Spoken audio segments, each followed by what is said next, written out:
essa reunião, o encerramento... Peraí, deixa eu marcar aqui alguma coisa. O encerramento desse ano de 2020, né? Um ano difícil, um ano cruel em muitos aspectos, um ano duro para muita gente, mas também um ano de muito aprendizado, um ano de muita reflexão, um ano de muita... Enfim, um ano que ninguém vai esquecer, acho que a gente vai sempre dizer antes e depois de 2020, e acho que um ano que ficou claro para todo mundo, acho que é quase palpável que colaborar não é mais uma opção, é uma necessidade para a gente continuar vivendo, né? Para a vida seguir seu fluxo. Então, mais do que nunca, isso está claro para todo mundo e é o momento da colaboração, especialmente no nosso campo, na resolução de conflitos. Então, quero dar mais uma vez boas-vindas. Também quero, com muita emoção, dizer que a gente também está encerrando um outro ciclo, que é um ciclo de uma gestão que está meio desde o início do IBPC e que se conclui agora, nesse início de 2021. Marília vai assumir, junto com Miriam, Val, e então a gente está fechando um ciclo de uma história muito bonita, né? Do nascimento do Instituto. Tem gente aqui que participou desse momento, gente que está chegando, gente que, né, foi saindo. É muito bonito ver esse movimento acontecendo. Tá? Então, foram mais de 20 capacitações, foram 2 congressos com presenças internacionais, e o Val, uma dessas presenças ilustres, mas que reuniu profissionais do Brasil todo.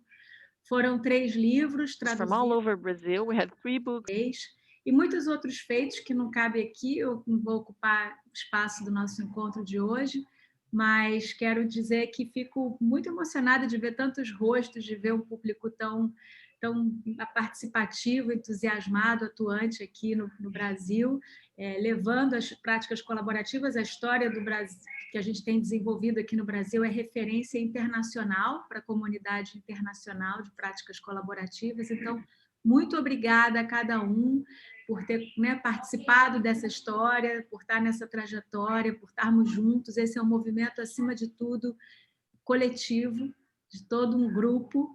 Tá? Então, quero dar boas-vindas, quero dar os parabéns para as organizadoras. A Miriam vai apresentar a proposta desse encontro e vai fazer as honras, vai apresentar o nosso palestrante. Eu queria só dar essas boas-vindas e desejar um ótimo evento para todo mundo e um final de ano muito feliz, tá? Muita saúde, cuidem-se. Muito bom ver cada rosto aqui, tá? Fica um beijo. Vai lá, Miriam. Boa tarde. Boa tarde a todos. Meu nome é Miriam Bobrov, eu sou psicóloga, mediadora e atuo como profissional da área de saúde mental nas práticas colaborativas. No IBPC, eu sou coordenadora geral das comissões de parcerias e, como a Olivia acabou de anunciar, vou assumir a diretoria juntamente com a Val e a Marília na presidência. E é uma honra. Esse encontro ele é fruto de um projeto que foi construído pelas coordenadoras da Comissão de Grupos de Estudos do IBPC, a Val Delmolin, a Jennifer Reichmann e a Alessandra Pancera, todas advogadas de Curitiba, em conjunto com os coordenadores dos mais diversos grupos de estudos de práticas no Brasil. Este ano, devido à pandemia, os grupos de estudos se organizaram e se reuniram através das diversas plataformas virtuais, que permitiu que muito mais pessoas pudessem participar, inclusive outros estados, teve intercâmbio de estados e até de outros países, como temos hoje aqui também. Então, foi um ano, como a Olivia falou, que nos exigiu ainda mais agir e pensar colaborativamente e em equipe. E, com o suporte do IBPC, a gente quis realizar um evento de encerramento, reunindo os 19 grupos de estudos do Brasil. A gente teve para esse evento 200 ingressos esgotados. Só temos quase aí 100 pessoas entrando na sala e deve estar chegando gente, porque Brasil não chega, não é todo mundo chega na hora, né? E como forma da gente reconhecer esse grande esforço empreendido por todos os grupos de estudos, a gente achou que tratar sobre o trabalho em equipe seria muito adequado para o nosso encerramento. E ninguém melhor que Yuval Berger, que está aqui hoje graciosamente para nos falar sobre esse assunto, que é o coração das práticas colaborativas, equipe em foco, acolhimento e boas práticas. E quem ainda não conhece o Yuval, eu gostaria de fazer um breve resumo da sua extensa carreira profissional. Yuval possui 25 anos de experiência clínica, atendendo casais e crianças como terapeuta infantil, com especialização em apoio aos que estão vivendo o fim de um relacionamento. Ao longo dos anos, ele tem atuado como coach, que está nos Estados Unidos, que é o profissional da saúde mental, especialista infantil, terapeuta familiar e capacitador. Ele ingressou no grupo de Vancouver BC Collaborative em 2002 e, desde então, tem sido um membro ativo, apoiando e promovendo o trabalho da equipe interdisciplinar. Participou do conselho da IACP, International Academy of Collaborative Professionals, entre 2013 e 2016. Yuval ministrou cursos interdisciplinares básicos e avançados de práticas colaborativas no Canadá, Inglaterra, Escócia, Holanda, Estados Unidos, Panamá e Israel, sendo docente credenciado pelo IACP. Ele se apresentou em vários fóruns da IACP na América do Norte e na Europa. Ao oferecer treinamento avançado, se concentra em expandir o conhecimento dos profissionais sobre as possibilidades para os casais passarem do relacionamento conjugal para a coparentalidade. Yuval, it's your turn. Thank you. Thank you. Thank you, Miriam. Thank you, Olivia. Thank you, Val, and the other members of that wonderful committee. I have a very warm place in my heart for Brazil. I think I told you I've been spending some time in Brazil in the 80s, and I had the best time of my life. I've stayed in touch with Brazil. So, you know, without you doing anything, you know, it warms my heart to talk to all of you. Me dá muito prazer poder falar com todos vocês aqui. E eu aprecio muito. I think it's been a model for all of us internationally, particularly in how to organize yourself, in how to put the message out there. I think the Brazilian group is really an inspiration for all of us. So thank you very much. And I'm talking to you from my office here in Vancouver, in Canada. I'm in my office today.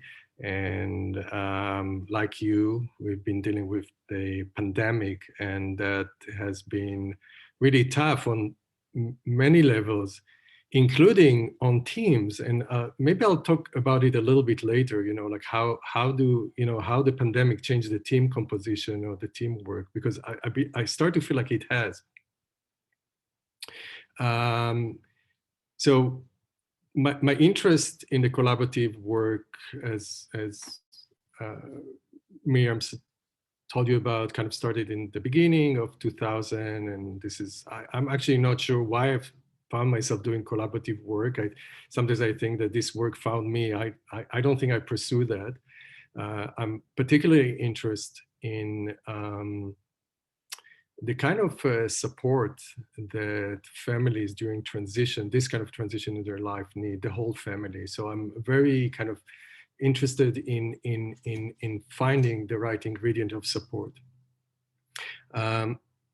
So, you know, at the beginning, when I learned how to do collaboration, I was focusing on understanding the process. And I think mostly I tried to understand the process. And I already knew that it's going to work better for me because of my value system. But it was interesting to kind of learn how to do that. So I spent a lot of time kind of learning about the essence of when you offer a client to collaborate, what does that mean? And so I think at the beginning, I must say that professionally, I was trying to understand the process on a deeper level, right? Really understand what does it mean to collaborate. And, you know, the insights were not something that we were taught at that course. The insights were something that we learned on the work. For example, that at the beginning, I thought that collaboration is for clients who can collaborate. And then I realized that clients who probably divorce cannot collaborate without help. So what is the collaboration? And then I learned that, well, the collaboration is, you know, in how we talk to each other, in the language we use, in the ultimate goals, et cetera, et cetera. After kind of understanding more of the process, I think I realized that I need to fine-tune my skill in understanding what kind of relationship I need to have with my clients.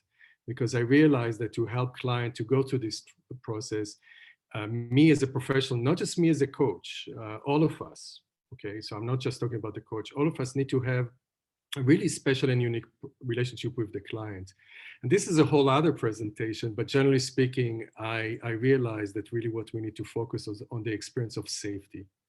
The conversation and your relationship with your either lawyer or coach or the child specialist, it really has to be based on kind of like safety. So unpacking that concept of safety has been an interest of mine. Like, what does that mean, the experience of safety? Because I realized that without both parties feeling safe in the process, and what that means is not just in the agreement that we sign or in the concept, but also in terms of our own actually personal relationship with them. Then I realized, and again, didn't know that at the beginning, that really the core, you know, a significant, important element of a successful collaborative process is your team. I knew that we're going to work in team. I always enjoy working in a team. I always thought of myself as a team member. I think from the beginning of my career, when I graduated, I think the first job I had was in a hospital, and I was actually working with children who were apprehended from their families because of severe abuse. And I was part of a multi-professional team, multidisciplinary team. So I remember the power of a team from the beginning of my career. So always been part of a team. But I think starting to work in the collaborative movement, I think the notion of the team became even more crisp, more, I understood the meaning of the team even on a deeper level. And I hope that I can capture that today a little bit, like what is the essence of the team. So what I'm going to do today, because we have really short time, and I guess this is a topic that we can cover over 5 days. But what I thought I'm going to do today, I'll talk a little bit about, you know, my assumption about the teamwork. I'll talk about what stressed the teamwork.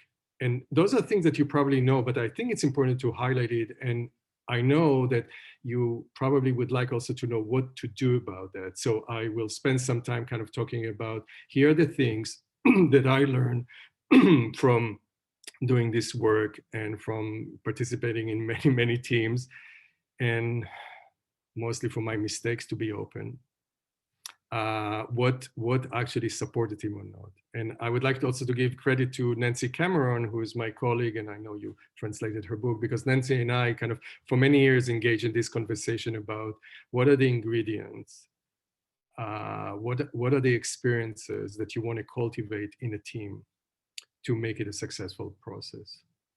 So what I'll do right now, and I flip between, I'll share my screen with you. So, but I'm going to go back and forth. So you're not going to see.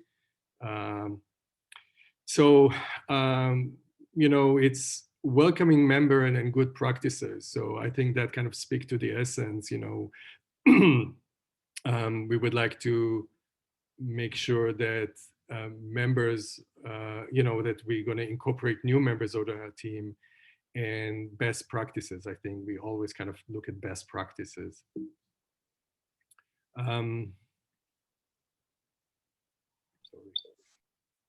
So, you know, I'd like to maybe we'll start with some hypotheses. So here's the hypothesis that, you know, I make, and there might be more, but this is the hypothesis that I think, the assumption that I make now about team. So the collaborative process is a team-based process. You cannot do a case, there's no collaborative case when it's run by one member. Not by one member of the family, not by one member of the team, but it is a real, true team process. You cannot, one person, you know, like you feel like there's a one person in the team that want to make it a success story or successful process.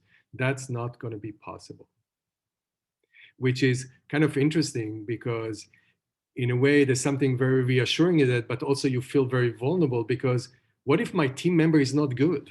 Of what if my team member is not gonna understand the process the way I understand the process? We're gonna get stuck.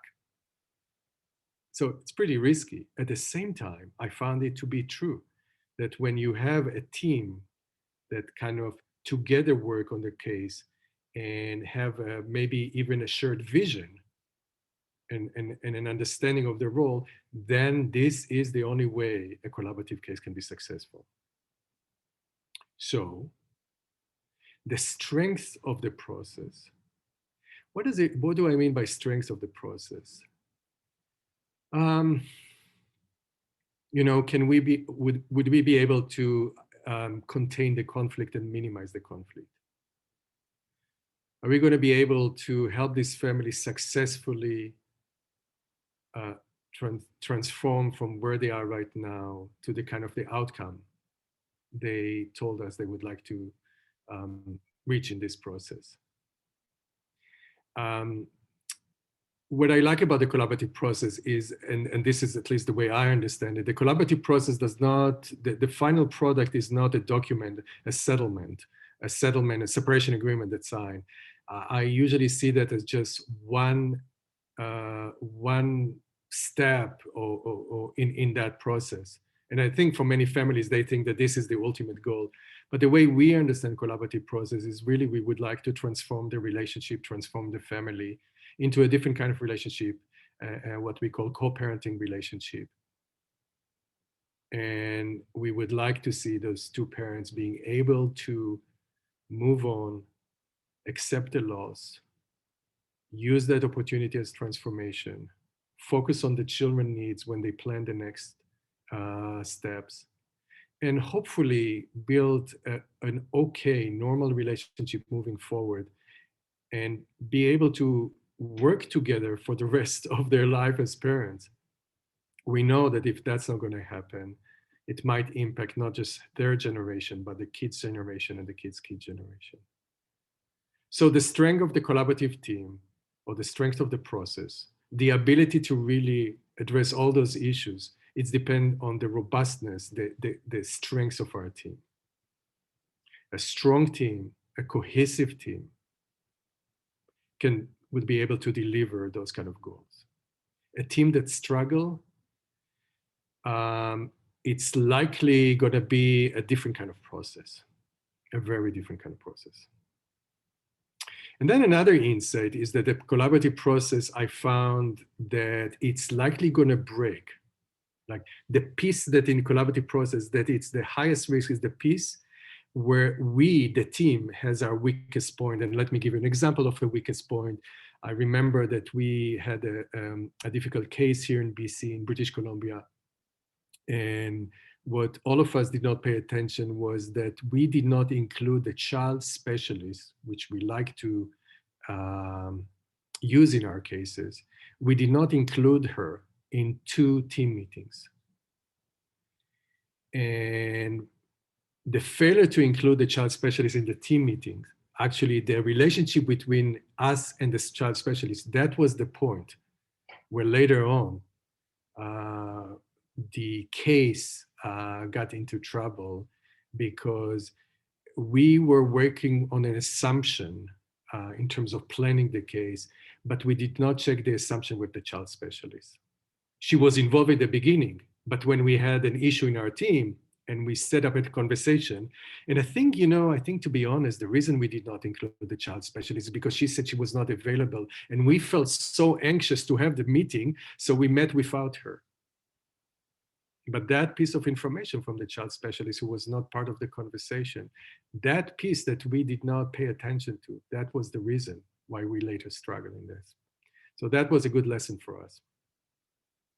So sometimes I think about a team as like, a joint effort. And, we have a goal, and we all bring our strength into that, and we all really try our best. Honestly, truly try our best. But,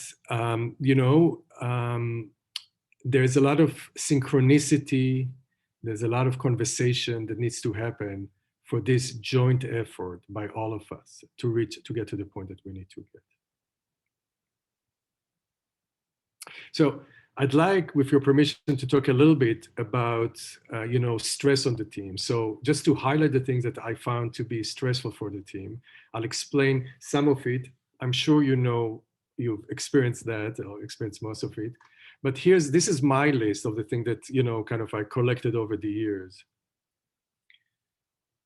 The first issue that I find it to be a stress on the team is what we call a parallel process. A parallel process is we in the therapy counseling world describe how the process of the client spill over the process of the team. What happens is, if you can imagine, there's a dynamic between the two parties that come to us in the process. There's some kind of dynamic. There could be a dynamic of somebody who's pursuing and somebody who's avoiding. There could be a dynamic of somebody who's feel bullied and the other person feel misunderstood. There could be a dynamic of somebody controlling and the other person being very passive. There could be a dynamic of a person who wants to reconcile the relationship and a person who wants just to leave the relationship. The risk in working with a process like that and working with the parties like that is that we on the team might replicate the dynamics of the couple. And now I'm thinking the risk, that risk could happen even with the most experienced lawyers and therapists. And the interesting thing about that is that you find yourself speaking for your clients. And you would find it in a team meeting or even in a phone conversation that you will be replicating the dynamic. It can even be to the point of client to say, I don't feel understood. I don't feel that my partner understands me. You might find yourself saying the same thing in a meeting. When we repeat the dynamic between the couple in the team, we'll find ourselves at exactly the same point where the couple gets stuck. And exactly the same point where they get stuck in their relationship, we get stuck. For example, if the client experiences that they cannot be themselves in the process, we might experience the same feeling when we have in our team. And this is, I don't know exactly how it happens. I'm not sure that I understand all the dynamics behind it that create that sort of parallel process. But I think it's likely because of this kind of joining in with our clients that happen. The other thing that I think we need to pay attention and create stress on the team is what I call professional align too close to client's narrative. This is when you, as a professional, working with a client, and you find, without your knowledge, that you identify with the client's story. This is, in my mind, almost impossible to overcome unless you have really a good team. And the reason that it's so hard to overcome is because it's like, just imagine that you watch a TV series or a good movie. And in the good movie, the director kind of control how you think, and it makes you feel that this person is the good person and this person is the bad person.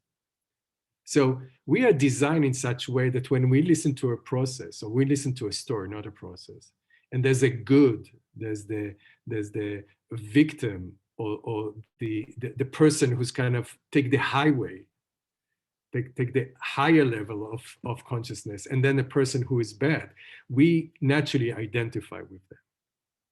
And it's done so subtly. If you notice that clients, when they talk about their role in the dysfunctional relationship, they use a different voice. But when they describe their partner, they either lower it down or they change the facial expression and they become this kind of intense person, an angry person. So we have this movie unfolding in our office. So after you meet with this client, of course, it's very likely that you're going to buy into the client's story. So some degree of that is needed because clients must feel that you understand their point of view. but you might find yourself aligning too closely. I think it's also happened, I notice, when the story of the client, some from whatever reason resonate with you. You might not know why, but it resonates with you. And I think that I always find that in a hindsight, you know, I never know when I'm going to identify. I mean, I have a little bit more information now, but I've learned over the years that there's certain kind of themes that push me to align more close with my clients, that their story I find to be more compelling. And when that happens, I know that I need to be alert. I need to pay attention. The other thing that I learned about aligning too close with clients' narrative is that I never notice that that happens. I never know that that happened to me. It's when my colleague tell me that. Like, for me, just no, you know, I'm just being professional. No, I'm just describing her experience. No, I'm. But my colleague would say, you know, you seem to take it kind of personally. There's something there in how you talk about this client in particular that seemed to be a little bit different. It did happen. It does happen. And I really appreciate. So when my colleague would tell me, and this is something we discussed at the beginning, would say, Yuval, you know, tell me a little bit what's going on for you when you work with this client. You know, I know that I need to stop and reflect. Another area of stress is what I call too heavy on the legalities. What I mean by that is that when a process sort of veer fairly the beginning to the legal conversation, and in my mind, the legal conversation is not what the law is saying. In my mind, the legal conversation is when clients talk about rights and entitlement. My right or my entitlement is to see my children every day. My right is to stay in a family home. My right is to say no to you. My entitlement is to see the children 50% of the time.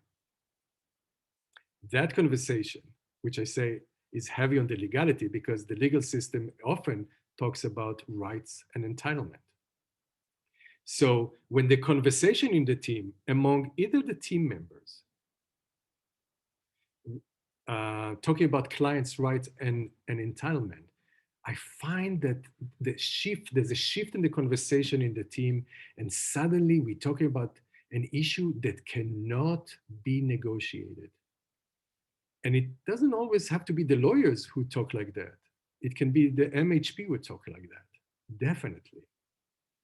But I noticed that, when a lawyer or the MHP said, my client's right is, when they talk like that, it's not impossible, it's hard to have a collaborative conversation. It's hard to move into kind of mutual understanding because there's something about rights and entitlement. This is kind of the end of the road. It's almost kind of, when we say this is science, you cannot argue with science, right? So I think for the MHP, the way we do it, for the mental health professional, the way we do it is when we talk about developmental psychology, for example, when we say a child at the age of 3 cannot spend more than 3 nights with his father, and when we talk about that, this is the science, this is the research. And when we have that kind of a conversation, when we're so harsh with the way we think and rigid, although sometimes it might be true, but when we have that kind of conversation in a collaborative team, it could be that we create more stress on the team. The other thing that I notice happen is that the goals for the team are rather ambiguous. What I mean by that is that we really don't work as a synchronized machine. We don't have the same understanding of what's going on in the family. We don't have the same understanding of the struggle that one has. We don't have the same understanding on the short-term goals and the long-term goals. So a team that has, articulate the goals for the work. One question, for example, that I like to use in a team meeting, very early on in the team meeting, is what kind of support this family need right now? What is the kind of support that this family need right now? How can we make everyone feel safe? Everyone. How can we talk about the two parties, the way they participate in this process, in a non-judgmental way? How can we see their struggle in a non-judgmental way? When we move away from talking about, oh, she must be a personality disorder, or he might be a narcissist. When we have that kind of a conversation, when we have those kind of language that we use, we're going to have a very different goals then. If one talk about it as he's a personality disorder, and the other would say, well, this is actually a father who needs a lot of help. We have different goals here, right? So we need to be very clear, and we have to have synchronized goals. And the other thing that I found that really can stress the team is when we have what I call too much communication or too little communication. I know it sounds like, what does that mean? Too little communication, I think it's obvious. What does it mean, too much communication? Well, I think what it means, too much communication, is something we feel that we need to check with all team members, everything, all the time, all the time, all the time. I've seen that happening. I've seen that we don't know what to do next, and we need to kind of engage in another conversation, another conversation, another conversation. And that can slow us, the team, the case. But it also, I found that actually too much communication can actually interfere with the understanding. So I'm not going to tell you what's the right amount of communication, but I can tell you that when you do not communicate, when you do not check in with each other, when you do not have a conversation at the beginning, how we're going to work together, and during the case, particularly if you get into kind of like a difficult point, if you do not discuss that with your teammate, then that's not best practices. But also too much communication sometimes can be challenging, can slow the case down. And I wish I had more example to give you about that.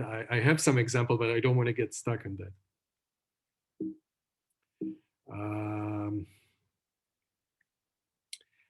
Okay, so since I promised that we're not gonna talk only about what stressed the team, I promise that I'm gonna give you some of my insight about the things that we can do that really are more helpful. And I think what I'm gonna do right now, you see that slide, and maybe you can take a picture of that, but actually my preference is now to move to stop sharing the screen so I can see more of your faces. So there's few points, and you probably can get a copy of that slide, but I think the explanation of that is more important. So I'm going to stop sharing now. So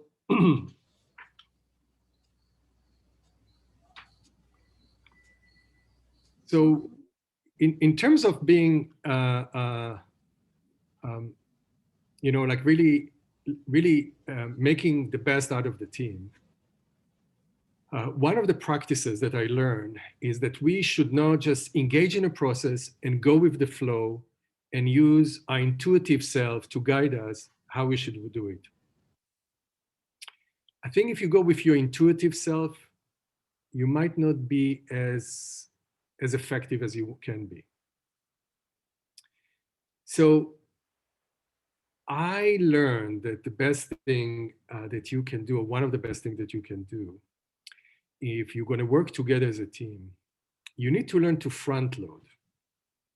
What I mean by that, I mean that you need to put forward, before you actually start the work or at the beginning of the work, you need to put forward what are your goals, what are your visions. You need to talk about how do we want to do this case. You might want to talk about areas where you think you might struggle. When you front load all this kind of question, including the goals, but also including how do you think you're going to be able to participate in that case, or what's going to be your challenges. When you front load, chances are that you will be able to come with a solution. When we do not front load, we always find out about the crisis or the place we're going to get stuck in a hindsight, like looking back. So I learned to front load. And what I want to share with you is actually a document that I developed. And this is a document that we use to work together. So just imagine that. Just imagine that two people never work together. And they put us on a team. And they, so actually I'm going to start a new case with somebody who came to my training like last year, and she's now part of the group, and her and I never worked together, but we met, but we never worked together on a team. So the exercise that I like to do is this. I'll share that with you. I'll show you.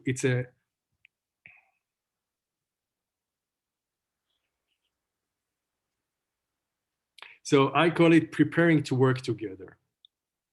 And I'm not going to go through the whole exercise with you, but I'm going to give you the gist. So here's the idea. Two people are going to work together with a difficult case. They need to get to know each other, but not just to talk about, how long have you been done this work, and what do you like about this work, and where were you trained? I mean, that's nice, but I think we need to go a little bit deeper. And because it's hard for people at the beginning to go deeper, so I prepared that kind of questionnaire that help us to answer the question that I think relevant for the work together as a team. So the exercise start with a part that it's more personal, and then a part that we work together. And in the personal part, I ask, each one will take, some time, 10 minutes or 15 minutes to reflect on a certain kind of question. So the reflection is done personally. So I highlighted some of the questions that I think are kind of important. For example, I suspect that some challenges might arise in our joint work on the following matter or during the following circumstances. So what do you think, what are the challenges that might arise? Here's another question. What do I need to be able to trust and feel safe? What do I need to be able to trust and feel safe in our work? Like when you work together, what is that you need to be able to trust and feel safe in working together? And this is thinking about that person that I'm going to work with. Here's another interesting question. If I get angry, frustrated, or hurt, what will my behavior will look like? I found that to be a really interesting one, because what I know about myself, that when I get frustrated and hurt, at least at the beginning, I go quiet. I go really quiet. And I realize that when I do that with my team member, they look at me and they see me quiet. So they sometimes don't know. They think that maybe I agree, or maybe I have nothing to say. So now they know that when I go quiet, it doesn't mean that I agree or have nothing to say. Sometimes it is. Sometimes when I go quiet, it's actually when I feel angry or hurt. And then we slow down and we ask what's going on and what do we need to. So this kind of information. So, there's more here. You see here more question. And I invite you to look at this document. I shared that. I think I sent it to you guys, and they can share it. Here's another one. What is important to me when I receive feedback? Like, we're going to give feedback to each other on the team. What is important to me when I receive feedback? So one of the things that, I heard people say when we have that conversation is like, always give me a feedback, but always do it at the end of the session, not before we start. And give me a feedback. Somebody said to me, give me a feedback not 2 days after. It's better if you give me a feedback closer to after we finish the session. And I remember somebody telling me, please, when you give me feedback, always start with something positive that you notice about my work, because I'm really, really sensitive and I'm really, really self-conscious about myself. Okay. So this is what I mean by front loading. It's like saying who we are and how we like to participate in the team before we actually start to work together. Then in the exercise, you move into dyads, meaning that now, after we answer those questions to ourselves first, now we start to share those questions. And we start to identify what areas are we similar. Let's say that I work with Diana and I've never worked with Diana before, and we are on the same team. So, you know, this is a conversation that I could have, for example, with a lawyer. I'm actually now, it's so nice because in the Vancouver group, we have a batch of like many younger lawyers kind of joining in. It's really nice. And as excited as I am, I actually, this is the first time that I feel like I don't know half of my group. So I'm looking forward to work with them, but I thought, okay, with each lawyer that I'm going to be on the file, we'll have to go through this exercise, you know, maybe not to all of this question, but some. So I'd like to identify, you know, similars, you know, how are we similar in how we work, in our perception of the work? But I also like to acknowledge and find out how we may be different. And think about those differences not as a liability, but as an opportunity. For example, I can speak to a lawyer who said, Yuval, listen, you know, I'm not really a therapist. I'm really kind of more of an accountant type of a lawyer. I look at the numbers.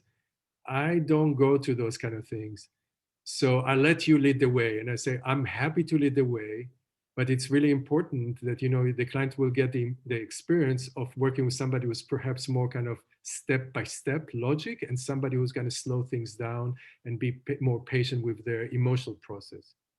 And in order for that to work well, neither one of us should suggest that, you know, my way is a better way. We really need to be careful because the client might kind of say, well, which part should I listen? The part that tell me to slow down or the part that tell me, no, let's move forward. So those kind of differences sometimes we talk about. So this is, I found to be, this is excellent exercise that demonstrate the front loading.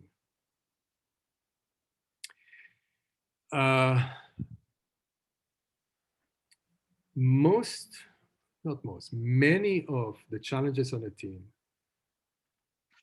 when we work as a team, many of the challenges, the points of conflict happens when there's a different understanding of our value system. And I can give you an example of a different understanding of the value system.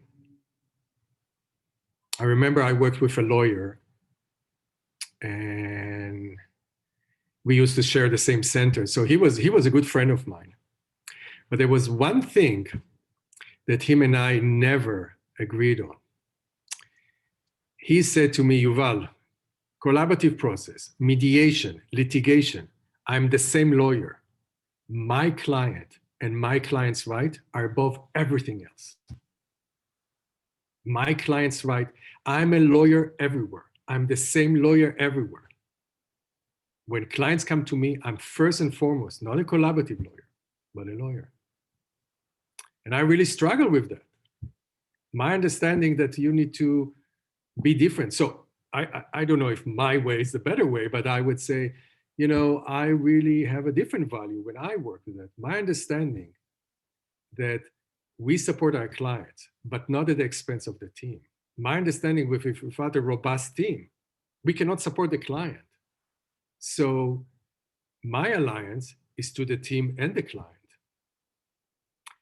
We had to be clear about that because this is exactly the point. If we did not talk about it and we're not clear about our value system as pertain to the collaborative process, we probably on the file going to get stuck a lot.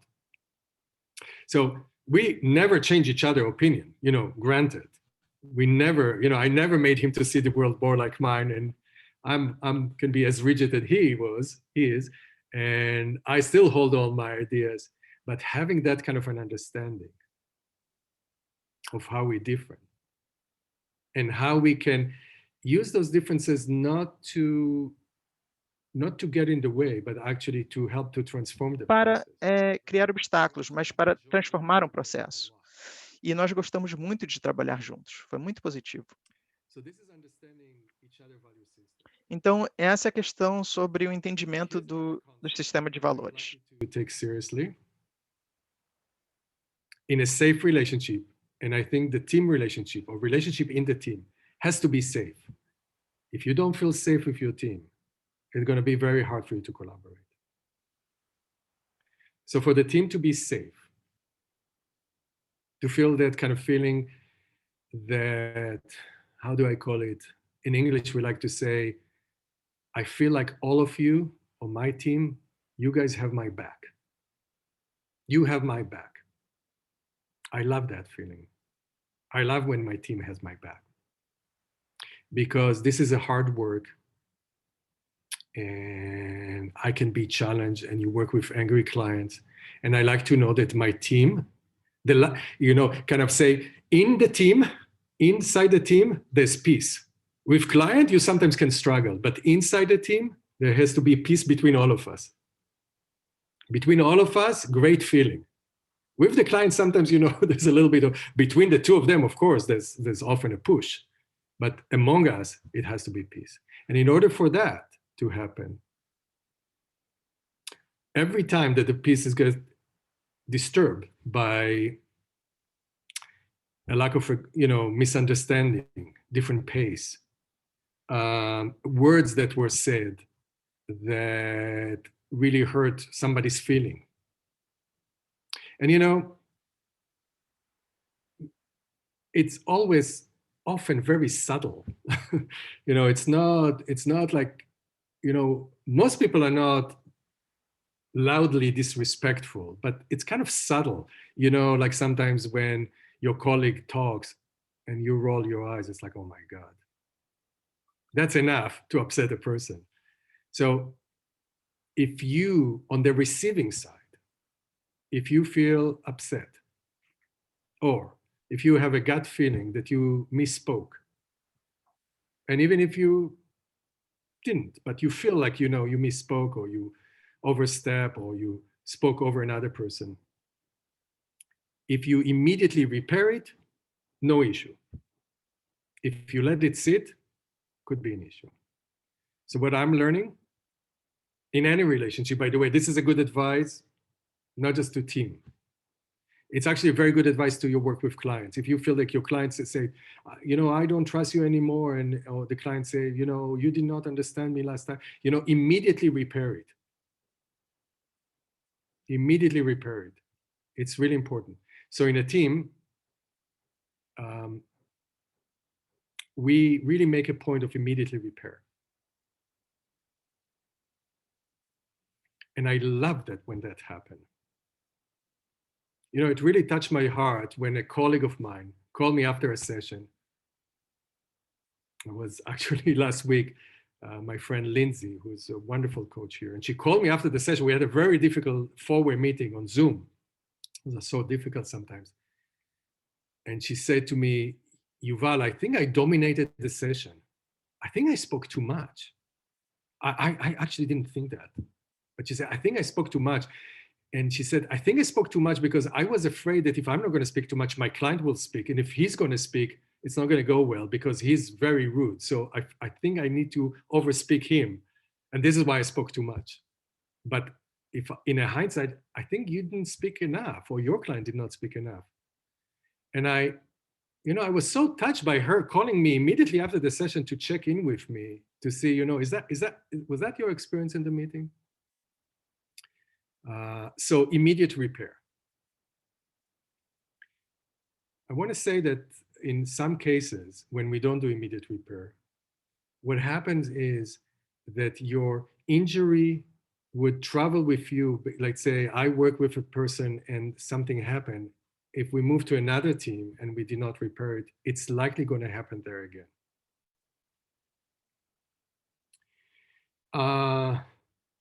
I'd also like to talk about team composition. So this is kind of an interesting topic because I must tell you that there are, 6, 7 coaches that I've done a lot of work, more than 100 files. And, we know each other so well. We became so good friends, you know, like I call it almost like my second marriage, you know. It's like, because, you know, we talk a lot and we talk about real things and the real pain and how can we help them, and we witness together some of our success. So it's really lovely. But also aware that there are some coaches that come on board and they would like to be working with the more experienced coaches. So I must admit, it's so much easier to work with those who I've done a lot of cases. And also those who I know, oh, you know, she can carry that. She can be on the other side. She can carry it. So I don't have an answer to what's the right way of how to negotiate, you know, working with people you comfortable or working with those who kind of new. But definitely, I strongly encourage you to make an effort to include the new people who come on your group. Because otherwise we won't be able to thrive as a community. If just those of us who do this work continue to refer to each other and do a good enough work, we're going to have to leave one day and we haven't trained those, you know, who are more new. So definitely make an effort in including you. And, you know, it is possible for you to have good relationship with more than one coach. You know, like if you're a lawyer, they always refer to the same lawyer. I understand that. I get it. It's comfortable. And on many cases, you should do it. But I think you should also consider including the other coaches. I also would like to suggest that you do in your team composition find members who you think have an experience in that particular field. For example, there's a person I like to have on my team because she's really good with being very sensitive to any issue of domestic violence. So I like to have her on the case. I also, when I have a client who is extremely anxious, I like to have a certain kind of team composition with somebody who's not, who has the patience and the knowledge how to work with an anxious client. If it's a complicated case that involves a lot of, you know, shareholder business evaluation, I like to have a good team, and particularly this is in the lawyer side, of somebody who has a knowledge in that, for sure. So the team composition is rather important. And we always have to balance between working with what's familiar and comfortable and those who have experience. But we should never forget that we should include more of the new member, because otherwise that's the only way, you know, we're going to thrive and we're going to get bigger. So the team composition is kind of important. Let me just see if there's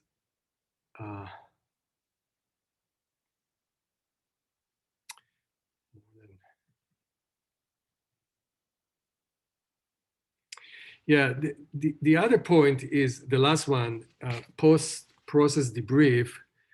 I found that often we don't have a time to discuss the case after it ended. And I think it'll be good practice that after each and every case that you completed,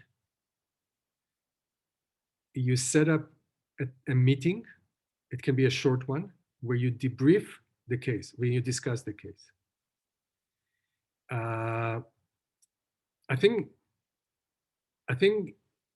this is the responsible thing to do. This is best practices from a conversation about how we handle the other case. This is one of the better way to learn how we're going to handle the next case. And I'm always shocked that we don't spend enough time doing that, and we don't have enough time doing that. And I'm guilty in that as well, you know, because, oh, it's so nice to complete the case. Okay, and we're moving on and we're moving on. But it's really from discussing the case in a hindsight that I've learned the most about how to do a case. Now, there's an issue here with payment. I mean, who's going to pay for that, right? So we as a group, we don't charge our client when we do a debrief, post-case debrief. But I think it's good practices. If you ask me about good practices, this is a good practice. You finish a case, you ask all team members to get on the phone You book half an hour, maybe 45 minutes. And I would say this is your responsibility to your practice, your responsibility to your team. And this is how you're going to learn.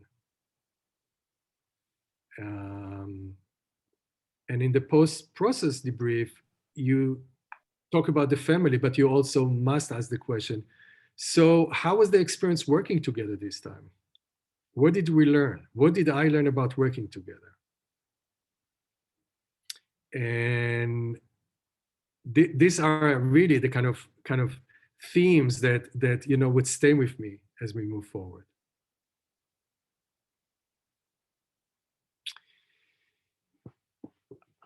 I think I spoke enough. I think I'd like to maybe open it up to kind of more questions now. And I think we said we're going to do it on the chat. But before we open it like that, one of your board members forwarded me some questions prior. And so maybe answering one of those questions could help. So there was a question about how should we deal when one of the client fight with one of the team's professionals and say that he or she does not want to work with her anymore? Like when there's a conflict between a client and a team member, how should we respond to that as a team? So this is a very challenging piece because, you know, again, as I said, the relation between the client and the professional is one of the foundation of a successful process. So if there's an issue there, that has to be resolved. So the question we really need to ask ourselves when that happened is, what are the reasons, you know, what happened between the client and the other team member, whether it's a lawyer or not? And here I'm thinking, if what happened is based on an interpersonal issue, like, you know, I don't feel that my lawyer gets me. Or, you know, I feel that my lawyer or my coach is too intellectual, like they're talking over my head. So that's one set of issues. And then the question, the other set of issue is whether the issue between the client and the professional was actually not so much about compatibility or difference in temperament, but maybe the reason it don't work is because the client expects the professional to work in a way that it's not collaborative. You know, a very simple one is like, this is a secret that you cannot share with the team, and I demand that you're not going to share it, right? So it depends, you know, the issue, what is the issue between the client and the professional? If the issue is more of an interpersonal, my strongest suggestion is always go and repair it. Go back and repair it. If it's not repairable, if the client is not willing to repair it, we offer to a client the opportunity to change a professional, and they still can stay on the case. And I've been on some of the cases when clients did change a professional because they lost trust in that professional. And when they lost trust in that professional, I find it, you know, that maybe repair would not be the best use of time. If they lost trust to that point, then sometimes I suggest that, you know, you might want to see another professional. So it's okay to change a professional if they lost trust. But before you change a professional, before you call the case off, before you fire the client, find out what are exactly the reason that the client and the professional did not work. And then if it's more of an interpersonal, work hard to repair it. Relationship can be repaired. All right, I think that I'll check what's in the chat. Maybe you can read me some of the question in the chat if there's any question, because I see this is in Portuguese and I cannot read it. Eu posso ler aqui para o Yuval. Yuval, primeiro, obrigada pela sua palestra maravilhosa. Não vou tomar muito do tempo das perguntas, mas oportunamente agradeço mais, incrível. Tem aqui uma pergunta que a Maria Isabel fez, que estou descendo aqui um pouquinho. Só um minuto. A Maria Isabel pergunta, estou te procurando a pergunta, Isabel, me ajuda aqui a achar. Quando a gente não percebe quando a gente não percebe o problema, é isso, Bebel? Quando a gente não percebe, como é que a gente faz para reparar imediatamente? Essa é a primeira pergunta que ela fez. Posso falar para poder dar contexto? Isso, porque eu estava no momento da fala dele e eu... Tá, obrigada, Val. A ideia é, quando a gente não percebe que a gente overstepped, que a gente fez alguma coisa, e o outro também não, nem eu, nem a equipe, digamos, nem o profissional, nem a equipe. E existe uma pessoa que está... Eu queria chamar um pouco de atenção também para a necessidade não só da gente estar atento a perceber o outro, mas também de se expor e de dizer que ficou, de alguma forma, aquilo foi negativo, foi recebido de uma forma negativa. Você com sua amiga, você poderia sim ter achado que ela falou demais. E se ela não te ligasse para falar, você teria ido a ela e falado sobre isso?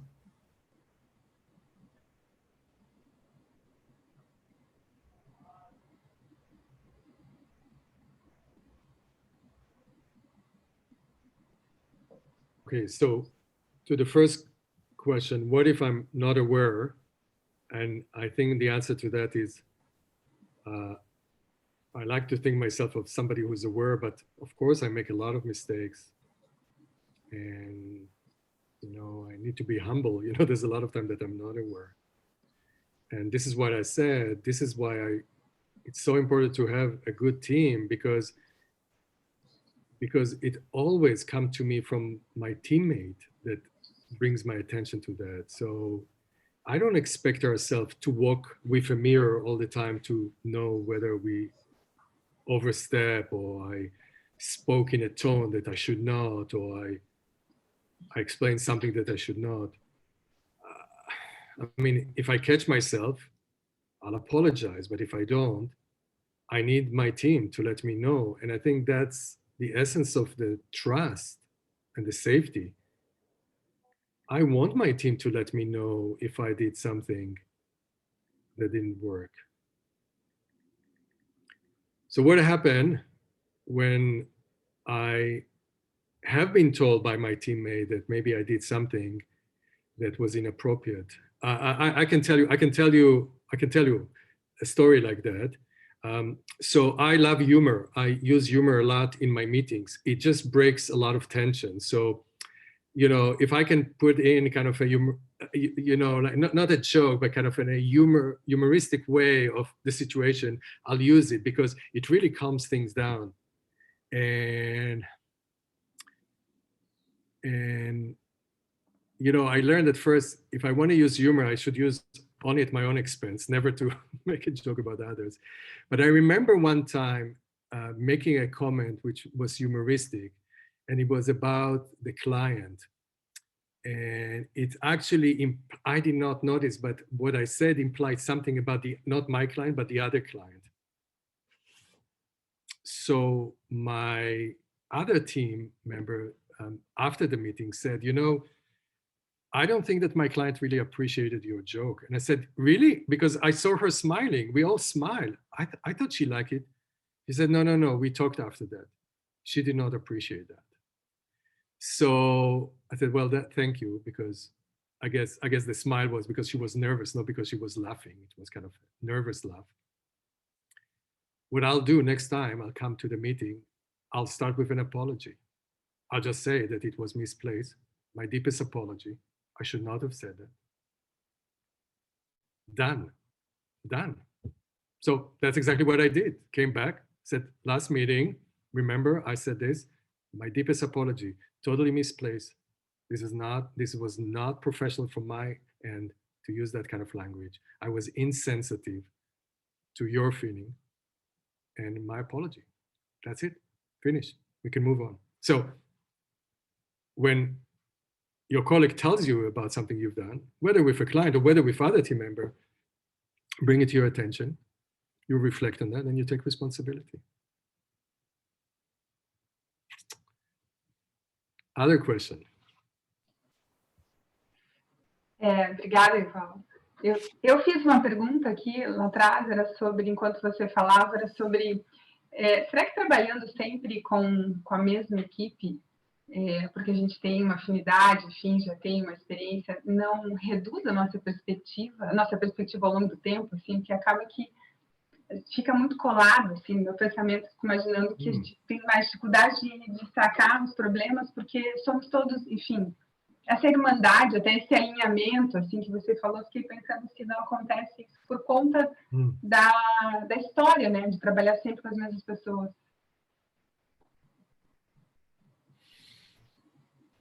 I think this is a really good point. And I must say that right now, the way I think about it is yes, I think it's very comfortable, but it also limits. It's very comfortable to work with the same team, but your point's well taken. I think you're right.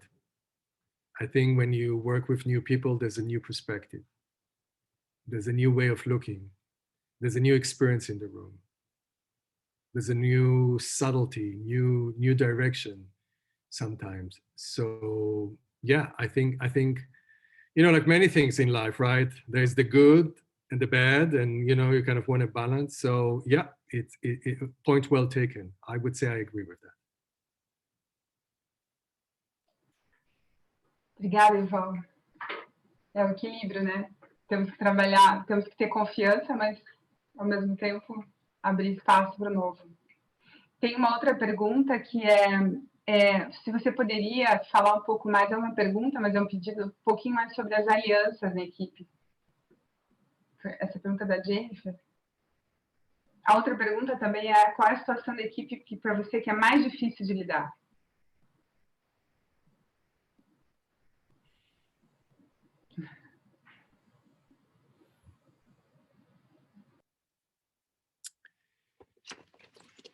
What situation in the team?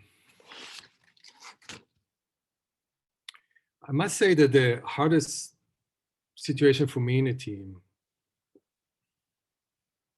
well, there are two that I can think of. There are two, but they are similar. One is that, you know, there's a team member who has a very different view of the case. And that team member seemed to be kind of quite rigid in how they think about the case. And it started to feel like if the team is a team of 4 or 5, I mean, if we have a neutral, then it started to feel like there's one person on one side and the rest of us on the other side.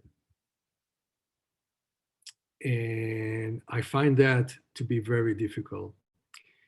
And I found that happening, and I think this was part of the biggest mistake that I see collaborative professionals make. It's what I said before, aligning too close with the client's story. So when you have a case and we start to understand the case and the dynamic of the case and who's going to do what, and then you have a team member who say, guys, you do not understand. My client does not feel understood here. My client's needs are not being recognized. And you know, suddenly you see that that client is in the room with you through that professional, like the professional is just kind of the advocate of that client. And then all of us kind of on the outside say, well, what can we do? Or how can it be differently?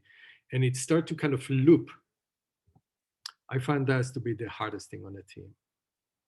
Who's going to talk to this team member? How are we going to bring it up? Is he or she going to be defensive? So I don't have an answer to how, but definitely, you know, we attend to it as soon as possible. We definitely want to talk about it, but also ask you to be to be self-aware. What I mean by that, you know, I know that if I'm on a team and I start to feel defensive, I know when I start to feel defensive is when I push harder, when I want my team member to agree with me, not so much to be understood, but I want them to agree with me. When I get frustrated, when I feel misunderstood,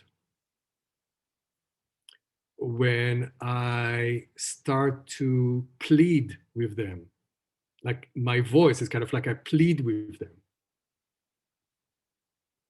When that happens, I think I know I lost my balance. I think I know that I'm holding on to the client's story too close. And when I do that, it's likely that I undermine something in the team. I'm not sure what, but it's likely that I'm stopping the team from moving forward. So the hardest thing, you know, when we have a composition like that of one team member,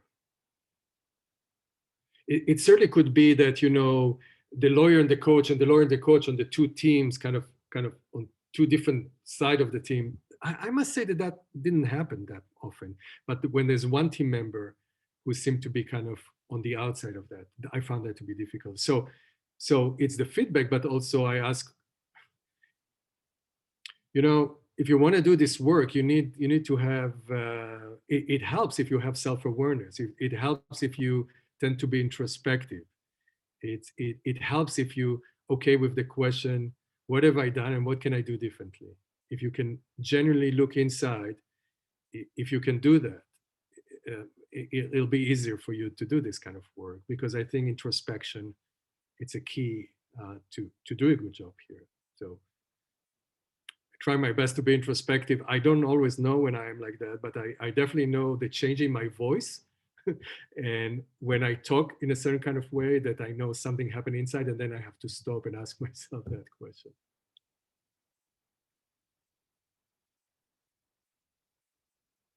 Anyone else?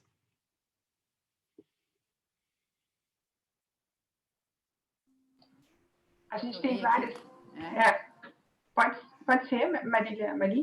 Alguém ia ler? Não sei quem que quer ler.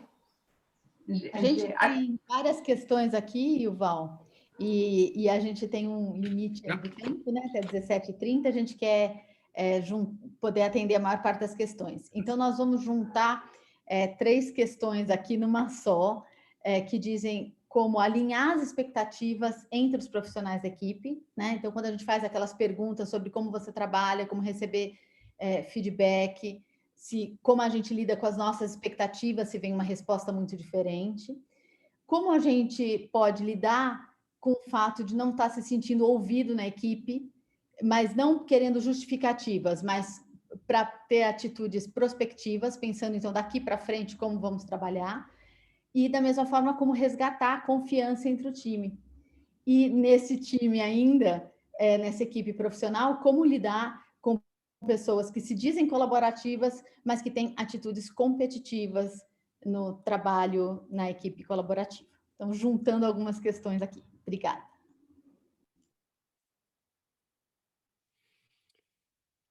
So how you align expectation between all team members, you know, I showed you that exercise, and I invite you to do it actually if this is the first time the team work, or maybe not the first time.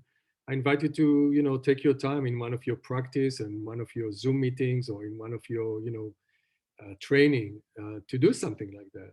You know, sit down and try to answer those questions and then share that among the team. I don't think you need to get, you need all of you to be in agreement, but you just need to understand how each other is slightly different. And then you can ask yourself, how are we going to use the differences as a way of supporting the clients and the team, so it's not going to get in the way. By the way, I found that 90% of the problem, when you talk about it ahead of time, you know, you likely mitigate that.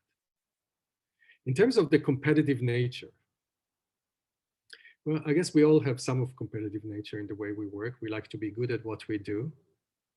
We like to help clients. There's a part of us would like to be, we like to be right. We like people to tell us that I'm right. I think if you do this kind of work, you really have to pay attention to those parts of your personality, because those parts of your personality might get in the way. And if you find yourself chronically competing with your team members, then you need to talk to your team about that and to ask them what's that like, and is there any way we can slow things down?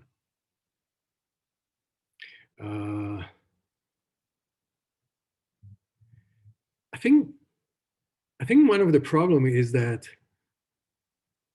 we like to be nice. We don't like to rock the boat. We don't like to tell our colleague, in that conversation, I find you to be pretty competitive. I find as if we're competing on something. What was that about? So I think for a good team, we need to be open. We need to be open to accept the feedback. But I think we need to be quite open in sharing those thoughts. I found that those who have a competitive temperament, this is who they are, this is how they do life, and this is how they do their case, they're likely going to become very frustrated with this work. I found that the most competitive one left our group because this work frustrated them a lot. So, most people stay, of course, but those who say, it's just too slow, too many meetings, too many conversation. You go slow, I go fast. I want to talk about money. You want to talk about, the children first. We always, I have no patience for that. Those who have no patience, or those who kind of want to be right, eventually, I think, become very frustrated with this process, and I guess they're not going to continue.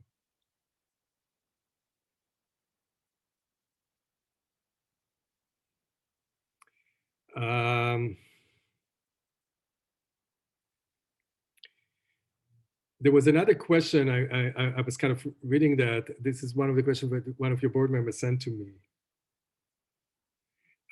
It's when lawyers or mental health professionals talk about my client, when they use the my client expression. And I think I sometimes use my client, I mean, we can talk about my client, but I think when you talk in a team about my client, this kind of sense of ownership, I think when you do that, you change the course of this process, because I think this is a different conversation. This is not a collaborative process. Is an attempt to find a solution which is systematic, a solution that there's no separateness, there's no she got it, she didn't. It cannot be like that. So when you think like that, it moves away, in my understanding, from the collaborative process. The collaborative process, there's a we there. So we need to reflect on the we. The we is like how we're going to co-parent together. The we is how we're going to love our children together. The we is how we both going to move on and have a reasonable life.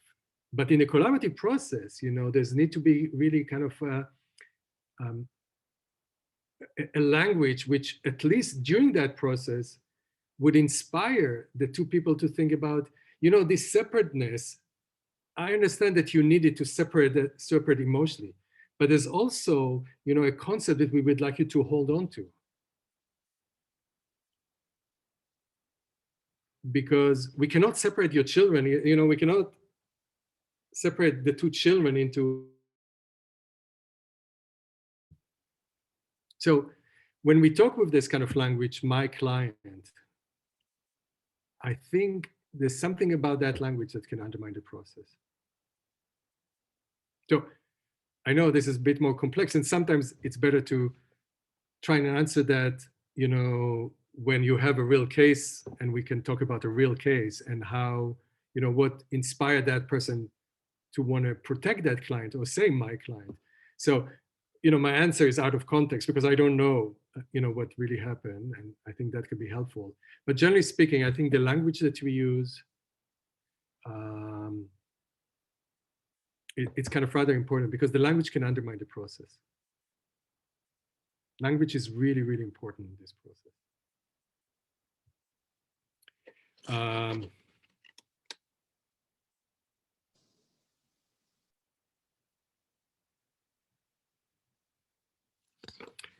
Anybody else? I think we have time for one more question.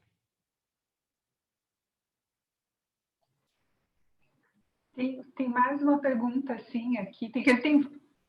Na verdade, tem várias, né? Temos várias. Val? Oi. Desculpa, eu acho que é uma pergunta lá de cima. Diga, Carol, me ajude. O que... da Svami, eu acho que foi essa a última pergunta que ficou para o Yuval. O que acha da figura do gerente do caso para lidar com questões sobre o funcionamento da equipe? Eu vou aproveitar e conectar com outra pergunta que surgiu sobre se esse gerente do caso poderia, né, ajudar no funcionamento da equipe. E quando a equipe entra em looping, você acha que a vinda de uma participação externa poderia ser útil? E essa participação externa, pensei eu, poderia ser um mediador já atuando com a equipe? Como você vê essas possibilidades, essa figura a mais na equipe profissional, Yuval?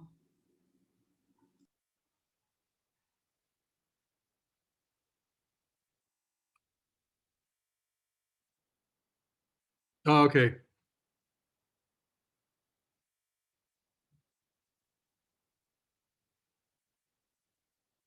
I cannot hear the question.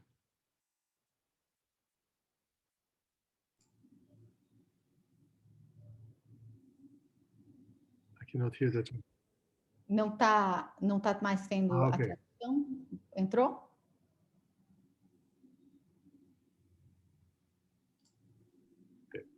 Ela pediu só para repetir. Foi feito. Só repetir a pergunta em português.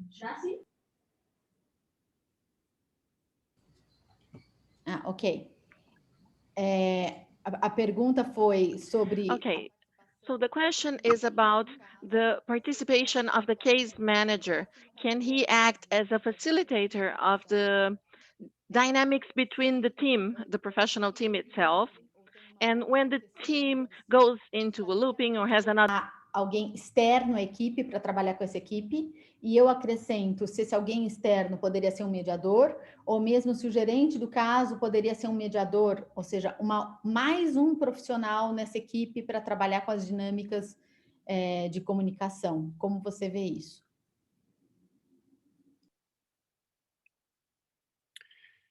I think it's a good idea. I think I'm not sure about the case manager. If you have case manager, unless the case manager, she feels equipped to handle, you know, issues in the team, and sometimes they do. But I've been asked to help teams who got themselves into kind of an issue, and they felt like they need somebody from the outside, somebody who understands the collaborative process, somebody who understands team dynamic in the collaborative process, the different roles, the outcome, the language, and all of that, to help them with that issue. So I think the idea to bring someone to help you with a team, if the team gets stuck, I think it's a good idea. It's really good idea. I tend to think that I would like to bring somebody from outside of my team, not somebody in the team, but somebody who's familiar with this process.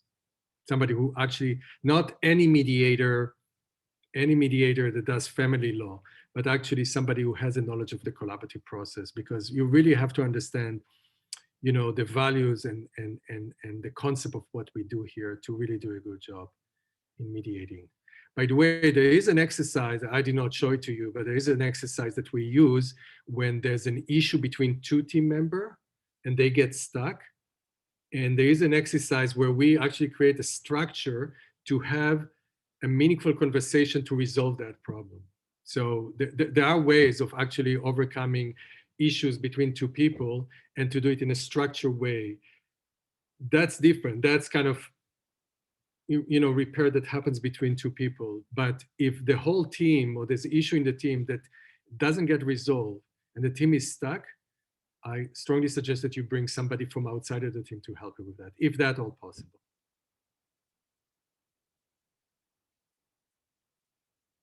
Okay.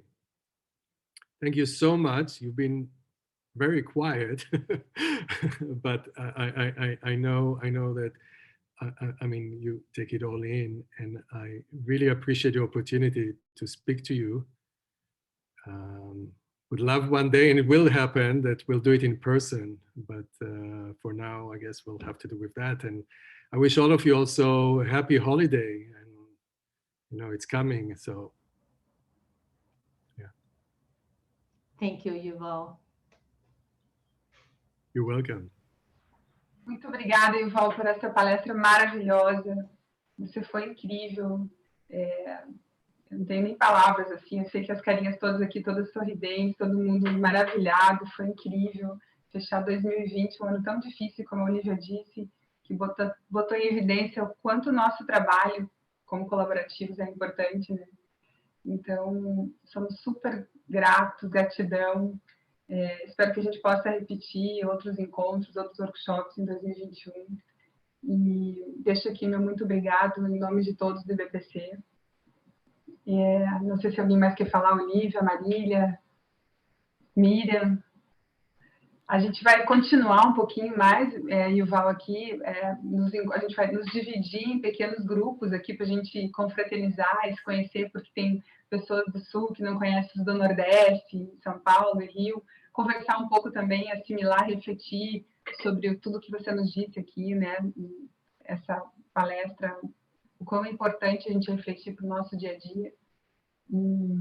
Mas você é bem-vindo, se você quiser ficar aqui. Só que a nossa tradução ela vai se encerrar já nos próximos minutos. Mas podemos nos comunicar, temos sempre... Mas fique à vontade para ficar ou para...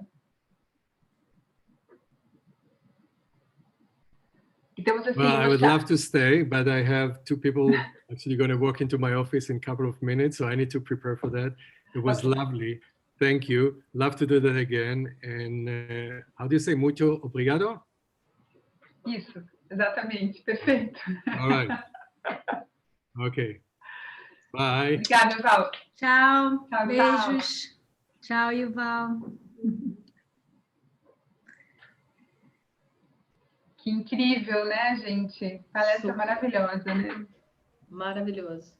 Maravilhoso, né? A nossa ideia agora, a proposta, pessoal, é que a Carol nos ajude aqui dividindo a gente em pequenas salas, para que a gente possa conversar um pouco, refletir, se conhecer também, né? Nem todo mundo se conhece pessoalmente.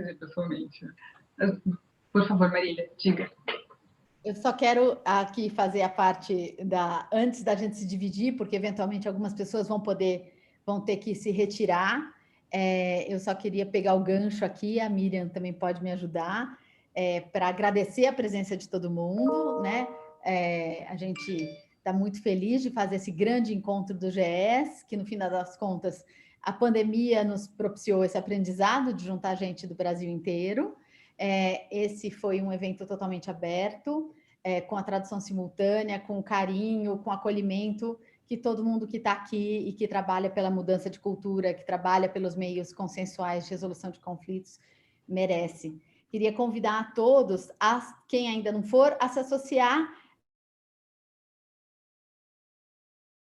para entrar lá no www.praticascolaborativas.com.br, fazer a sua associação, que pode ser individual, e também pode ser associação de parceiros. Se você quiser aparecer no nosso site como um associado parceiro do IBPC, a gente também tem essa associação. Vejam lá as condições, e aí associando o seu escritório, sua clínica, seu consultório, sua consultoria, você também traz 2 profissionais para o nosso diretório. E assim vai apoiar e dar suporte às iniciativas do IBPC, como, por exemplo, poder trazer convidados estrangeiros com tradução simultânea. É graças aos nossos associados que a gente consegue construir esse trabalho. É uma construção dessa rede, então agradeço a todos vocês que fazem parte dessa rede e convido quem ainda não participa como associado a se associar. Eu também vou dar mais um aviso que a gente vai sair em férias, é todo mundo voluntário, mas a gente tira férias também desse trabalho voluntário, entre 20 de dezembro e 20 de janeiro. Então, o nosso e-mail não vai estar sendo respondido, eventualmente, e as nossas redes sociais vão baixar um pouco a frequência, que é para todo mundo relaxar, desconectar, sair aqui dessas telas todas, pelo menos por um mês, e para a gente voltar com a energia renovada, para um 2021 que nós ainda não sabemos como será, né? Provavelmente um misto de encontros presenciais, mas felizmente ainda muitos encontros conectados pelas ferramentas de tecnologia que nos permitem, né? Hoje pela manhã ouvi a Sandra Bayer falando muito apropriadamente que olha só que sorte nós tivemos, a pandemia veio agora quando a gente está preparado para se manter em conexão, né? Para estar junto, para manter nosso trabalho. E poder reconhecer que, inclusive, isso é um privilégio que nós temos de ter acesso a essa conectividade, a essa tecnologia que muita gente no mundo a gente sabe que não tem. Mas olha que sorte vir agora que nós temos essas possibilidades. Então, vamos seguir explorando essas possibilidades e vou voltar a palavra para as organizadoras aqui do evento, para a Miriam e para a Val. Bom, quer falar, Val? Agora a gente vai fazer essas salas, Carol, já dá para a gente fazer as salas para as pessoas? Já, eu só queria saber quantas pessoas em cada sala que vocês querem para eu poder jogar todo mundo para as salas. Deixa eu só me despedir, porque eu vou precisar sair, gente, tá? Um beijo, parabéns à organização, muito bom ver todo mundo, boas festas, tchau, tchau. Beijo, Olivia. Também vocês saem. Carol, faz quantas salas que dá para fazer? Dá para fazer quantas você quiser. Eu acho que podia ser, 10 pessoas por sala, né? Vai ser 7 salas, 10 pessoas, depois a gente pode se conhecer. 10 pessoas por sala, 10 minutinhos. Tá, vou criar então 7 salas, tá? 10 minutinhos.